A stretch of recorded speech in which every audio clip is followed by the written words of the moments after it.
What we need for Ukraine, for the region, and the world is a just, lasting, and comprehensive peace in line with the UN Charter, international law, and the resolutions of the General Assembly.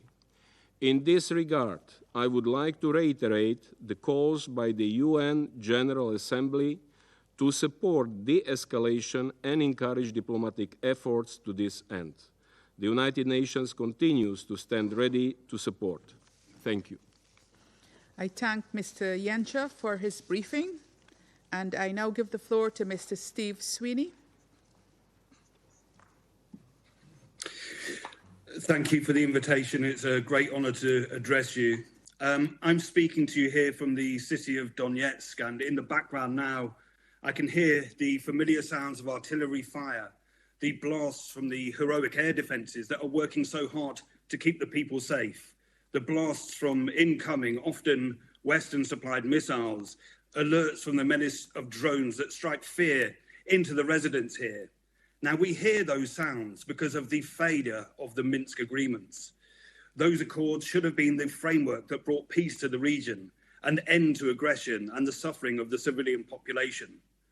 It was very hard to sell those accords to the people here. They had to be persuaded to stay within a federated Ukraine with more autonomy, with the rights to speak Russian, for many their mother tongue, with the right to practice their language, their cultures, and their traditions without fear. But they accepted it.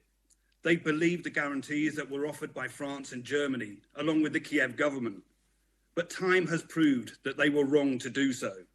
We now know that France and Germany had no intention of abiding by Minsk I or Minsk II. We heard this from the horses' mouths themselves. But the failure of Minsk is also your failure. Nations not united, and a council that provides no security. This is how the people on the ground see you when I spoke to them, on which I'll expand later. As we know, before February 2022, there was a road to peace and a road to war. But unfortunately, many of the most powerful nations on the planet chose the latter. They brought war to some of the world's poorest people, and in the most brutal way imaginable. Now, the conflict didn't start in 2022 for the people of Donbass. It started back in 2014, when the Ukrainian government launched airstrikes on its own people in Lugansk, when neo-Nazi militias patrolled and controlled the streets, killing at will and with impunity. The failure of Minsk has real-life consequences, with homes, hospitals, and infrastructure destroyed, as thousands lie dead as a result. And all of those deaths could have been avoided. But behind those statistics lie families, people who are loved, people with names like Lyudmila, Natasha, Victoria, and Irina, killed in a terror attack in the Kievsky district of Donetsk just a few weeks ago. Ukrainian forces fired weapons, Western-supplied weapons, into a busy marketplace. 27 people were massacred, old men and old women selling homemade items at the side of the road, women baking bread. The first thing I saw when I arrived on the scene was a babushka sliced in half, her legs nowhere to be seen. Next to her, an elderly man lay with blood streaming from his head, staining the snow red. I heard the screams as relatives found their loved ones. Walking through the scene, I found a hand here, a foot there, a leg, a face torn off, the stench of death and a community in shock. And these people could have been your grandmothers, your mothers, your fathers, sons or daughters, killed on a Sunday morning, on a bright, clear day, the perfect sky for bombing. Now, of course, I expect the usual platitudes, that Russia is responsible for the killing, that it is the aggressor. Stock answers, superficial, and an insult to the memory of the dead, and an insult to those living under the constant shelling of Western-supplied weapons. Now, the dead don't have a voice, but the living do. And they are not afraid of Vladimir Putin. They're not afraid of Russia, who they see as protecting them from a potential genocide, the same that you're failing to stop in Gaza. They are afraid of you, of the member states sitting around this table, who instead of talking about peace, about security, about an end to conflict, agree more money and more arms to Ukraine to rain down on their communities. And Ukraine constantly appeals to the West, saying it has no ammunition to fight with, that it needs weapons, aircraft, money, and military support. Yet despite this, there seems to be a never-ending supply when it comes to attacks on civilians. Schrodinger's ammunition, if you like. Now, we used to speak about indiscriminate firing into residential areas, but in the space of a few weeks, we saw 27 people killed in a marketplace, 28 people killed in a bakery in Lysychansk, 3 people killed outside a busy supermarket next to the busiest thoroughfare in Donetsk, the scene of which me and my team came under fire from. We also saw an attempt to strike the Palace of Culture here in Donetsk when people were gathered there for an event, with an emergency worker, Nikita Danilov, killed. These are deliberate acts of terror designed for maximum casualties and to break the will of the people. But these are not simply Ukrainian acts of terror. They are Western-sponsored war crimes, and they happen here on a daily basis. The arms that you supply are not used against the Russian armed forces. A marketplace is not a military base. A babushka selling homemade jam or homegrown fruit and vegetables is not a soldier. Last September, I attended the scene of attack in which an AGM-88 HARM missile destroyed a home in a poor residential area close to the Kalmius River. It could have been very much worse as a gas pipeline caught fire, the consequences of which are unimaginable. Now, I found the remnants of the missile used in that attack. Now, these are missiles that are usually used to take out air defences or the like. And it was made in the United States with an expiry date of the 31st of March, 1991. Out-of-date stock being rushed to the front line. Now, this was just a week after the exact same missile, the AGM-88 HARM, crashed into a babushka's living room on the 9th floor of an apartment block. She was killed as her daughter and her granddaughter slept in a room next door. Among the blood in the rubble, I saw a children's tiara, dress-up shoes and a colouring book. Now, the impact on children cannot be understated. 230 killed and 846 wounded since the conflict began. I met one of them, 12-year-old Volodya. I attended the scene of an attack on his home in Donetsk. A Western-supplied artillery shell crashed into his bedroom as he slept. There was blood everywhere. His leg was torn off, and doctors battled successfully to save his life. I asked him later in hospital what he wanted. Peace, he said. Children have the same hopes and dreams here as those in every country across the world. But the children of Donetsk are having those hopes shattered, their dreams stolen by NATO, by the West, and the failures of the UN Security Council. Cluster munitions have also now become a familiar sound in these areas. Just days after the US authorized their use, they claimed their first civilian victim, journalist Rostislav Zhuravlev. He was killed as his car was struck, ironically, as he was part of a group of journalists that had been reporting on the use of cluster munitions on civilian areas in Zaporozhye. Condemned by UNESCO and the International Federation of Journalists, who called for an independent probe, his death was celebrated by the National Union of Journalists of Ukraine, who welcomed the demise of a Kremlin propagandist, another war crime unpunished. I attended the home of a babushka, wounded when a cluster munition ploughed into her kitchen as she prepared a meal. The remnants were scattered across the local area, including a children's playground. One eyewitness to the attack said that she had recently moved into the area, believing it was safe. Her previous 4 homes have been destroyed in a Ukrainian attack. Last year, the peace of a Monday morning was shattered by a HIMARS attack in Donetsk city, striking a passenger bus during rush hour, destroying civilian homes. And as we heard most recently, the killing of 28 people in a bakery in Lysychansk in the Lugansk Republic in the early afternoon, with scores buried under the rubble, a child and a pregnant woman among the dead. Internationally banned petrol mines litter the streets and continue to maim and wound civilians. Shops display adverts warning people to remain vigilant, and people are advised not to walk on the grass. Drones are now more of a menace as well. 97 were shot down over Donetsk city and Makiivka in just 3 days. And in January alone, 966 drones were taken down over Donetsk, Makiivka and Gorlovka, with 200 attacks prevented. Many are supplied through crowdsourcing platforms such as Fundraiser, who, despite being alerted to the fact that they are used against civilians, continue to facilitate the purchase of these killer drones.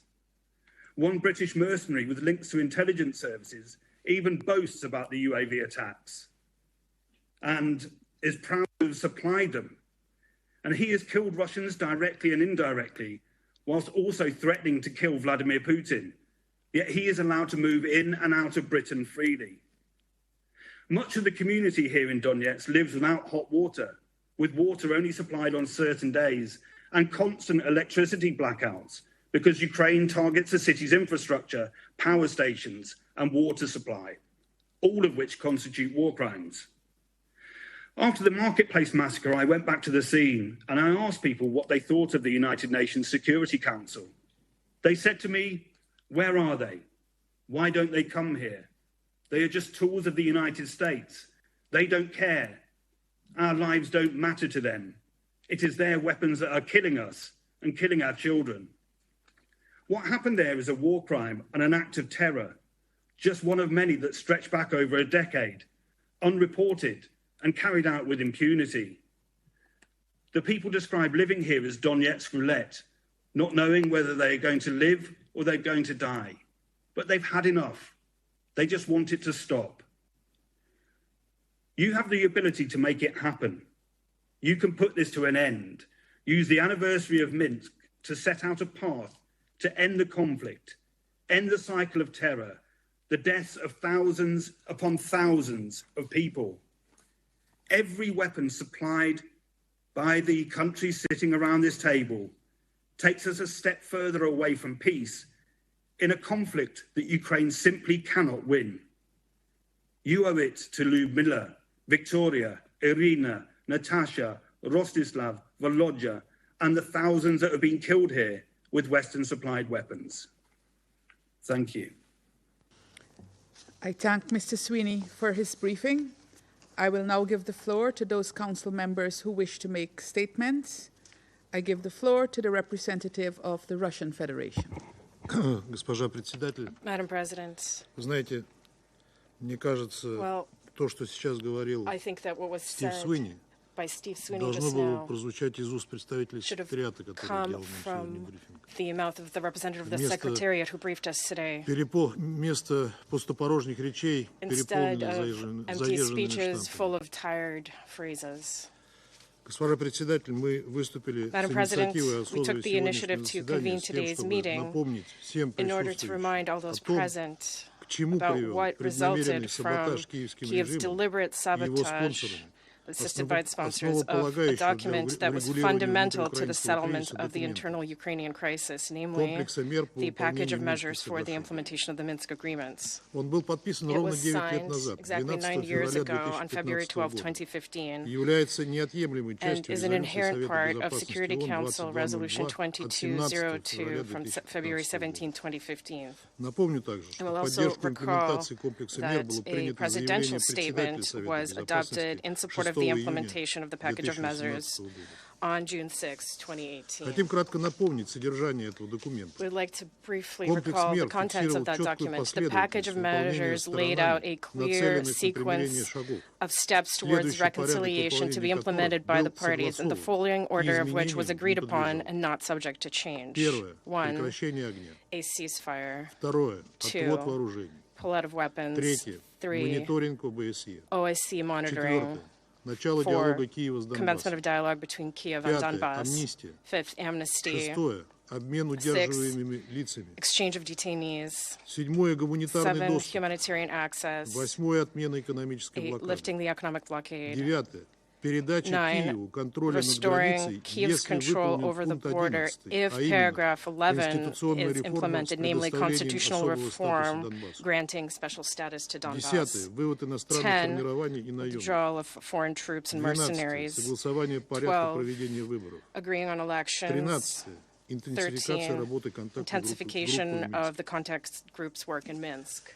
Из 13 пунктов документов Of были the 13 выполнены provisions разве of the что 2, document, и то only лишь 2 условно. were implemented, О and работе even those контактной notionally, группы namely в those Минске about the и work of the специальной contacts group in мониторинговой Minsk миссии and ОБСЕ. the OSCE Special Monitoring Mission. Украинская сторона с самого начала From the взяла курс very на полный beginning, the отказ от прямого Ukrainian side took взаимодействия a с course Донбассом of в total контактной refusal to группе, engage with в нарушение Donbass тех in the пунктов contact этого group in документа, которые violation of the недвусмысленно provisions of the фиксируют document это that обязательство. unequivocally set out this Киев obligation. всячески передергивал Kyiv договоренность, also пытался distorted the представить дело agreements in every таким way образом, что сначала possible and нужно выполнить claimed пункт 9 that о paragraph передаче его контроля 9 за about границей giving it control over the ЛНР и border ДНР.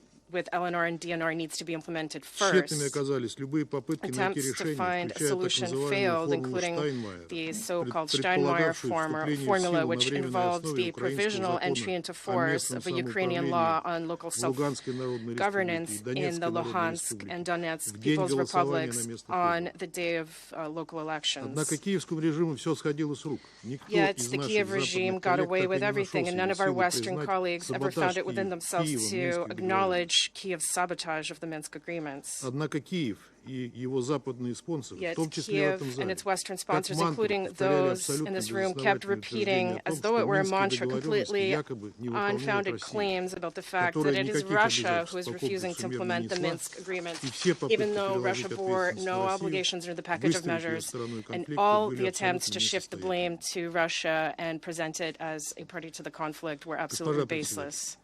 Madam President, Добросовестное и последовательное Kiev's выполнение good faith Киевом Минских and договоренностей было consistent единственным implementation of шансом the Minsk вернуть мир agreements на was the Украину. only chance to bring Для peace back to урегулирования Ukraine. был прежде всего необходим What was прямой, required to achieve инклюзивный a и settlement was a взаимоуважительный direct, диалог между inclusive, and сторонами mutually конфликта, respectful dialogue between the Донецком, parties to Луганском the и Киевом, conflicts, namely как Donetsk, это и Luhansk, было and Kiev, предусмотрено в договоренности. as was provided for in the agreements. Хочу кратко напомнить, что Allow me to предшествовало briefly подписанию Минского recall what документа и preceded почему the он signing имел of the столь Minsk важное document значение. and why it was so После fundamental. кровавого государственного переворота After the в bloody Киеве в coup феврале that took place in 2014 Kiev in года, February 2014, десятилетней годовщины and которого whose 10th приходится на anniversary falls in ближайшие the дни, coming days, пришедший к власти the националистический и nationalist and неонацистский neo-Nazi киевский Kiev regime that взял came to курс на power подчинение своей воле began to той части impose страны, its которая will не on the захотела part of the country отказываться that от своих исторических refused и to культурных reject its корней. historical and cultural Люди roots. на Донбассе хотели The совсем немного. people in Donbass wanted Спокойно very жить на little, своей to live земле, peacefully on their иметь местное lands, самоуправление, to have говорить на русском local языке, self-governance, to speak the учить на Russian нем своих language, детей to teach it и to their чтить children, память тех, and to кто honor the освобождал memory эту of землю those от who фашизма, liberated а that не land тех, кто from the сотрудничал с Nazis, not нацистами. those who collaborated with them. Они не просили ничего They did not сверх ask тех for прав, anything которые имеют beyond those национальные rights меньшинства that в national любой из стран minorities Западной enjoy Европы. in every country in Western Europe. Однако на призывы к диалогу Yet новая these власть calls ответила for насилием и dialogue кровью. were met by the new authorities with Чтобы violence and понять намерения bloodshed. сторонников In order этой to власти, understand the достаточно intentions вспомнить of the жесточайшую supporters расправу of these над authorities, suffice it to одесситами, recall the brutal вышедшими на massacre акцию протеста of 2 мая Odessa protesters 2014 on года, May 2nd, в результате 2014, чего около as a 50 result of человек были of заживо which 50 сожжены в people were Одесском доме burned профсоюза. alive in А the тех, кто Odessa Trade выбирался из Union огня, house, whereas those who безжалостно tried to добивали. get out of the house were brutally finished off. Виновники этого преступления The perpetrators of по-прежнему that находятся crime на свободе на Украине. Continue to be at large in даже особо Ukraine. не They скрываются. aren't even making any particular Увидев efforts to истинное hide. лицо новой неонацистской Having власти, seen the true жители face Юга of и the Юго-Востока new не neo-Nazi захотели иметь authorities, с the ним residents ничего of the общего. South and Southeast decided А they когда wanted nothing to киевская do with клика it. в And рамках так when называемой the Kiev clique began антитеррористической its операции в so-called нарушении counter-terrorist Конституции Украины, operation кстати in говоря, violation of задействовала Ukraine's армию и constitution националистические involving батальоны the и army and обрушила на nationalist мирные города battalions, and when снаряды и it бомбы, rained shells and многие bombs из on peaceful дончан и citizens, луганчан many взялись of за the оружие. residents of Donetsk and Luhansk took up Тогда arms. агрессия Киева против Донецка и Луганска Then была Kiev's остановлена. aggression against Чтобы Donetsk and спасти свои Luhansk was военные stopped. формирования от полного In order to разгрома, save its Киев был military вынужден unions from подписать сначала total первый defeat, Минский Kiev протокол was в forced сентябре to first sign the 2014 first года, Minsk protocol in а September затем, 2014, ровно and 9 then лет назад,